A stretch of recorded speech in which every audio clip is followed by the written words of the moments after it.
let's do something different for this review. We got to the merge and we're halfway through the season already, so I think it would be pretty cool to analyze the 10 finalists, or rather the 9 finalists and Ashley, and just talk about their gameplay, their character journeys, and their chances of advancing in the game. So, let's start with our favorite Bollywood actress, Raya, because that's what James calls her. If you notice, he even spells it as Raya instead of Riya. Was there a reason for it?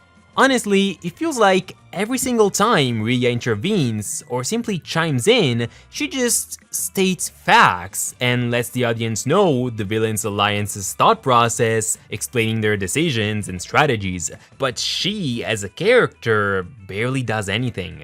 I didn't love her villain arc in season 2, but at least she got to have the spotlight there. Let's just say that she's been sitting on the sidelines for a very long time, yet thankfully with Connor likely returning any minute now, at least we're hoping it's gonna happen, she might get a prominent role again. And if Connor does not return, then her character is just screwed, honestly. Also, it seems like Riya is getting a whole lot closer to Alec, which I admit I really like to see. In fact, if she hadn't had her, I don't know how you want to call it, perhaps back and forth with Connor, I would have loved to see her get together with Alec instead, because they're always on the same wavelength. They're so much alike. They're both villains, but at the same time, they're still somewhat decent, unlike Yul, and they still care about certain people. For Riya, of course, it's Connor, and for Alec, it's Fiore. They do eventually end up pushing them away, but they still care.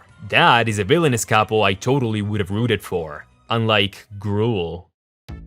Talking about Alec, one thing that really intrigues me is that despite being the leader of the Alliance, he doesn't really run it with an iron fist as some sort of dictatorship, but rather as just a democracy. And that is a brilliant decision because the other villains this way have a false sense of security and feel like they are in charge, even though it's Alec who's pulling the strings. About the effectiveness of the Alliance though, I have very mixed feelings, because he managed to not only survive, but even thrive, however, simply because the other campers have had their fair share of drama, and they've been taking each other out on their own. So yes, from a gameplay perspective, Alec's Alliance has been dominating the game up to this point. It hasn't really been due to his manipulation skills and strategy, but rather due to the others hitting each other and taking each other down. And don't get me wrong, as a strategy it's actually pretty good, but I would have preferred to see the villains contribute just a little bit more to the other players' downfall.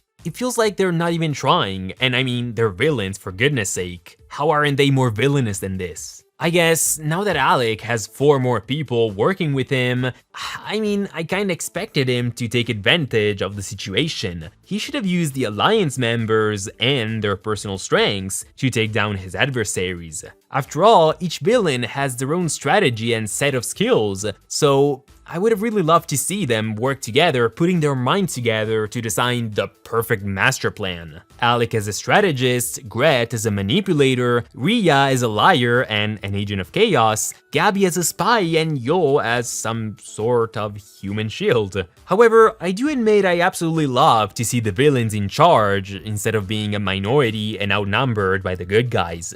Then I think it's a shame that Yul is only villainous and aggressive verbally and not in any other way. After all, he isn't too competitive in challenges, and most of his highlights as a villain only involve insults and threats. And honestly, this is too bad because it seems to me that sabotaging others is pretty much where he shines, hence how he tried to poison Aiden in season 2. That's something pretty extreme that other villains probably wouldn't even have considered. None of them are saints, but I believe Alec, Gret or Riya would probably use some other method to take down the competition. So I guess one thing Yul could be used for, especially at this stage in the game, as he's more determined to win than ever before, is probably to have him hold back the good guys, not by playing with their heads, but by physically sabotaging them, perhaps even trapping them or trying to injure them. I don't need to see any broken bones, he can try and still fail, but yeah, I'd like to see him try. It just feels like the most appropriate way for someone like him to just advance in the game. He isn't too smart, he isn't physically strong, isn't willing to put much of an effort into the challenges, so yeah, I can see it. Now, if you remember, I have complained a little bit about James being pretty inconsistent in Season 2, but it seems like this is pretty much a recurring thing with many characters. In fact, even with Gret, it isn't quite clear to me where exactly she stands right now. I can't really say what kind of person she is. She said she had worked on herself, but later admitted she had to pretend for the most part. Then she turned into this weak, sad, and terrified pawn in Yoel's plan, and even admits her Season 1 self was all a facade, but she quickly goes back to her old habits as she's perfectly fine with criticizing Gabby all over again. All that is super confusing. Why couldn't this be a little more linear? However, even though her development isn't really too straightforward, it is pretty realistic as it shows how someone can feel so completely lost after pretending to be someone else for a very, very long time. It's as if she was having some sort of identity crisis. She's had her aha moment and realized how much other people's opinions of her influence her life and attitude, but after that realization and a drastic change in her worldview, she didn't really know how to move forward. So she ended up with Yoel, lucky her. Another trait of Gret's personality that I find both interesting and realistic, while she's attacked and belittled by others, she doesn't really answer back, but instead redirects her frustration elsewhere, attacking and belittling people who are weaker than her, aka Gabby. So even though I don't think this is ever gonna happen, what I'm hoping to see is for Gret to realize that she's been treating Gabby the very same way Yoel has treated her. This is a pretty cool parallel, and I'd love it if Gret noticed it. Yoel has been insulting Gret for her weight, which is a sore spot for her, just like Gret has been offending Gabby and criticizing her personality when the girl has some serious mental issues that she really needs to face. Of course, Yoel is worse because he knows the weight thing is a sore spot for Gret, yet Gret doesn't really know about Gabby's supposed schizophrenia. And since I just mentioned her, I gotta say I'm pretty underwhelmed by Gabby's gameplay. I know she's not the best strategist, we've talked about this, but why on earth would she assure Tom and Aiden that she's planning to take them down as soon as she gets the chance? Like, girl, no, bad Gabby. And the worst part is that Tom even asked her whether she was still holding a grudge against him and Aiden, so he literally gave her a chance to lie and pretend not to be mad at them anymore so she could easily backstab them later, but Gabby had to tell them the truth. Why? She's asking herself what would Ellie do, and well, Ellie would have definitely lied here, although I admit lying about the totem was a pretty good strategy. I am pretty glad she joined the Villains Alliance pretty much permanently at this point, and that she's already contributing by sharing some useful intel about Team Cyan and Magenta. Thank God she's shaking things up. Also, I do find it particularly wholesome how she was trying to connect with Gret by reminiscing about their very first challenge together, and how, even though Gret told her off, Gabby was still happy to defend her in front of Yoel. And I would love it so incredibly much if Gabby and Gret eventually became friends. That's something I was hoping for since episode 5 of season 1, and the dream is so still alive. So now we gotta talk about the good guys. So even though Jake is usually the one in the wrong around here, Aiden is just no better. Even though I don't justify Jake's actions, I do understand his thought process and realize he has plenty of reasons to be insecure and behave like a child. And even with Allie, I guess I can forgive her due to her severe issues with negative criticism online. But with Aiden, I can't. Why is he so childish? Story-wise, I guess it's perfectly clear why. The writers use him as a plot device to drive a wedge between Tom and Jake, but at the same time, they also use him as some sort of wall, shielding Tom from Jake's attitude. So this way, Sheriff Himbo isn't directly targeted by Jake and can still like the guy, instead of being disappointed and running away from him. So all the tension is simply redirected from Tom to Aiden. This way, the lovebirds can stay on decent terms and will also have an easier time getting back together later on. They would never get back together if Jake behaved with Tom the same way he's behaving with Aiden. So yeah, that's Aiden's role here. Still, there is no in-world justification for his childish behavior. However, if the writers really want Aiden to stay in the game and be a plot device, then they could have at least given him something else to do, a new story to tell, or some new personality trait to explore. For instance, he wanted to make James and Lake proud and become a stronger player, so why not having him ask Tom to train him to get fitter and work out together? That would have shown he actually cares about this game. As for Tom and Jake, because yes, we're talking about them today as well, yay, let me discuss them together, as a pair. Tom is owning up to his mistakes, so I guess I should give him some credit for that. And I also give Jake credit for handling his conversation with Tom with maturity. That's, wow, unexpected. Mature, Jake, what?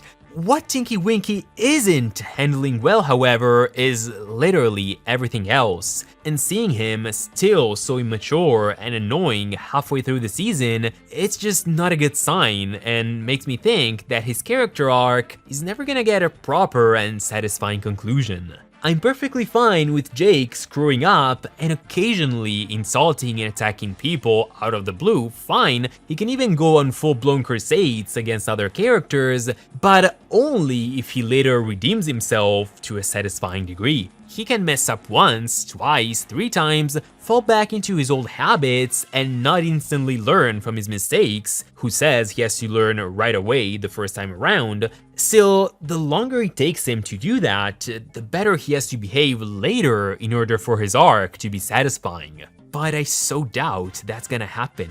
He still has a chance to make up for all his mistakes so far, but he would really need to do some truly selfless act. And honestly, I can't think of one single thing he could do to make up for everything he's done so far. As we mentioned, Ali as well is just as childish as Jake, but since I'm always looking for the positives, I've considered a possible upside, if you will, of this dumb rivalry. I believe this Jake conflict could actually be tied back to Ellie's struggles with hate comments, perhaps helping her realize that haters gonna hate, and that no matter what she says or does, she will inevitably meet people who can't stand her, even when she does absolutely nothing wrong. So Jake's jealousy might actually be a wake-up call for her. She might realize that instead of starting an argument and answering back, the best way to deal with haters, and with Jake, is to let them rant and vent until they tire themselves out. And Jake, I believe, is pretty much the embodiment of this behavior. Who knows, perhaps he as well could learn and grow from all this. He could realize that he has many unspoken feelings and emotions he's kept to himself for the longest time, and that he's been projecting his fears, insecurities, and just general dissatisfaction with himself onto others. So even for him, this could be a great opportunity for growth. Do I think something like this will ever happen though? No, not really. But they made it seem like the hate comments thing was this huge problem for Ali, so I do expect them to bring the matter back up before the end of the season, and this fight with Jake would be a great occasion for them to touch on it again. Since, it's also the only other thing Ali's been doing for a while, fighting with Jake, so... And last but not least is Ash, but not least, who was way more likable than I expected this season. She gave us a little insight into her past, she got to show off her skills and good nature, and even a more intense side of her personality. She's one of the very few characters so far who really made the most of her screen time. She could have done more, but I guess that's always true in a way, but I'm pretty satisfied. One thing I didn't love to see though was just how quick to forgive and forget Ashley was.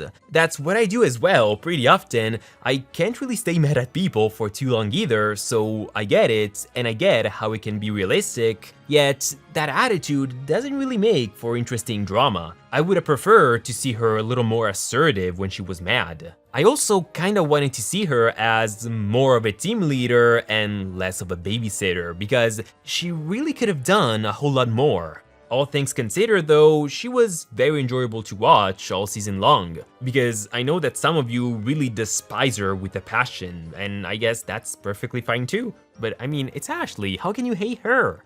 This time as well, I can't really complain about her placement. Eliminating her pre-merge again would have just been super lame, but at the same time, letting her stay any longer would have just robbed more important characters of their screen time. So getting rid of her now was an excellent choice. And even in-universe, her elimination made perfect sense, since she was both a very strong player physically and, as the villains put it, the glue holding the good guys together. As for the elimination ceremony itself, I admit I really loved it. It was so intense. And even though this time too, the moment the first Ashley vote was read, we kinda already knew she was getting out, the characters' reactions, the music, and the timing, they were just all super on point. It was awesome. This might actually be my favorite ceremony of the season. My only complaint, perhaps, is that there wasn't a tie here between her and one of the villains. That would have made everything even more interesting. Right now, I'm hoping Ashley's sweet words to Jake right before leaving are actually gonna make a difference and change the guy's perspective on things instead of, going down the toilet. Could this be a cathartic moment for him? Also, because of what she said about her farm, I just really hope to see her again in another season. Perhaps with Lil, Will, and Nick as well. I'm still hoping for all of them to return. Sooner or later, it just has to happen, right? I know those three have so much potential, they need a little more screen time to show it. And with this, I have nothing left to say, except maybe I should probably mention that Emily got fired today, but meh, I don't really care about that too much right now. Perhaps later, we'll see. But until then, you guys let me know your thoughts on the Hillbilly Girl and on the episode, and also let me hear your predictions as well. It's the midpoint of the season, so it's the perfect time for that. Let me know in the comments. As always, thank you all so much for watching, and I'll see you guys next time. Ciao!